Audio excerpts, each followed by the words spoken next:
Hello, here we are at the halfway mark. Since I started in January with Lutherans Restoring Creation, I've done about 4 months of work, and I've got about 4.5 more to go. So this is halfway, and I just wanted to share some of the things that have been happening over in my corner of the world. We are going on a walk at a park near my house right now. It's on the Puyallup River, ancestrally very important to the Puyallup people, and as you can see, it's also cottonwood season, so it very much feels like it's snowing a little bit right here. But before I get out of the car and start walking, I actually wanted to show you a little bit of the art contest that LRC is hosting. Came up with this idea because so often the imagining we're doing about the future, especially when we're talking about climate change, it's kind of dystopian. It can feel really disheartening. But I was really excited about thinking about what our churches could be, other than just a place to meet on Sundays and worship together.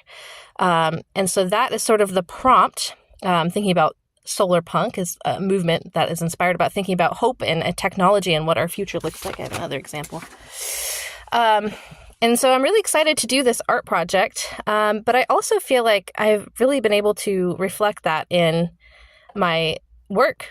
I feel lucky that I get to talk almost every day to churches who are imagining what they want their space to look like going into the future, and in some really creative ways, like everything from disaster resilience in Oregon, how churches can respond to wildfires and be centers and community hubs, to like oyster rehabilitation in Florida, right? Like this is a way that they purify their water and keep their water clear, so they have like oyster farms as a part of church, to like church in Ohio that is doing a community garden that they invite urban churches to come out to their more rural church and like learn about food education, and then be able to share that food. Oh, there's the river.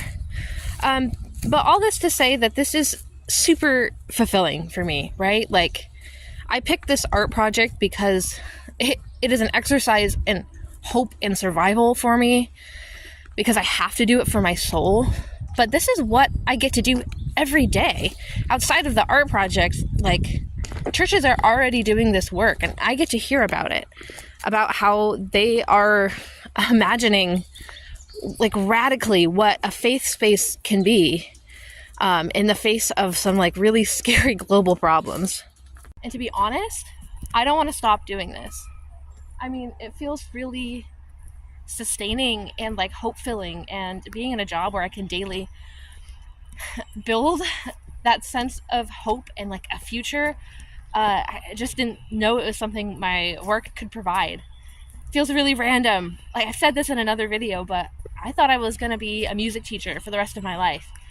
Then here I am, like meeting a couple people, a couple of like job opportunity boards later, and all of a sudden like I'm here doing this beautiful work through like a series of coincidences, or I don't know if you want to call it like Holy Spirit moments. Like wow. And the cool part is that there's kind of a space for it. Like now having talked to Phoebe and having talked to the Lutherans Restoring Creation board, this is something that we're kind of in agreement that we want it to continue past September, which is exciting, but also scary because, you know, we don't really have a way to make that happen right now. So that's where I'm ending this video, kind of wading into the water and not really knowing what's going to happen next. And I don't know what's going to carry me to the other side, or if I'm going to get carried to the other side. So I'm holding on to both of these things, the excitement, the vulnerability, and the wondering of what comes next.